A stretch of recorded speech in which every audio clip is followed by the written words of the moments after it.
Yousef Mawry. He's a political analyst joining us from Sana'a. Yousef, good to have you on the show. So now that this has not been extended, what do you see happening now? Well, it's been 4 hours since the ceasefire ended, and I can tell you that neither side has really committed to any aerial bombardments, right? However, there are reports that there has been a number of armed clashes taking place in a number of battlefronts in Yemen, which is an indication that although the airstrikes have not resumed and ballistic missiles have not been launched by the Ansarullah movement, there is an indication that the fighting on the ground has resumed, and we can expect the fighting on the ground to intensify. However, I think both sides are a bit hesitant to use any of their ballistic missile or airstrike capability, because I think each side is kind of concerned about the international condemnation that will follow suit to the side that transgresses first in terms of launching ballistic missiles or rockets or airstrikes, as we have seen throughout this war. So, I think it's both sides right now are sort of just trying to see what the other side's intention is. However,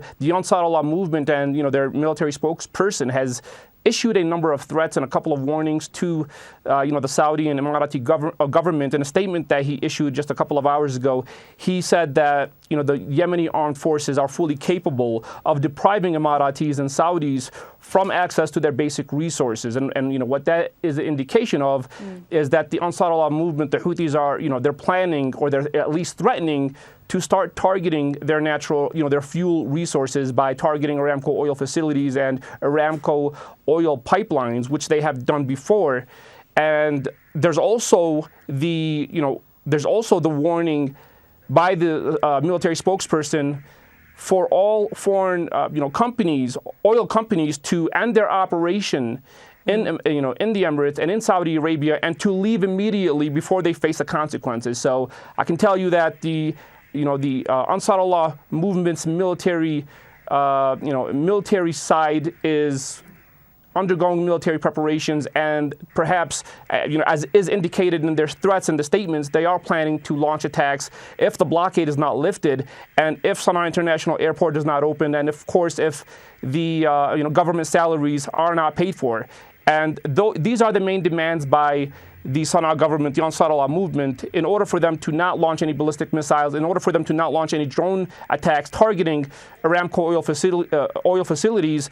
Their first condition is for the blockade to be lifted, to be completely lifted without there being any conditions whatsoever that would prevent basic supplies and fuel resources from entering the country. I really appreciate your comprehensive look at this complex situation, Yousef. Thanks so much.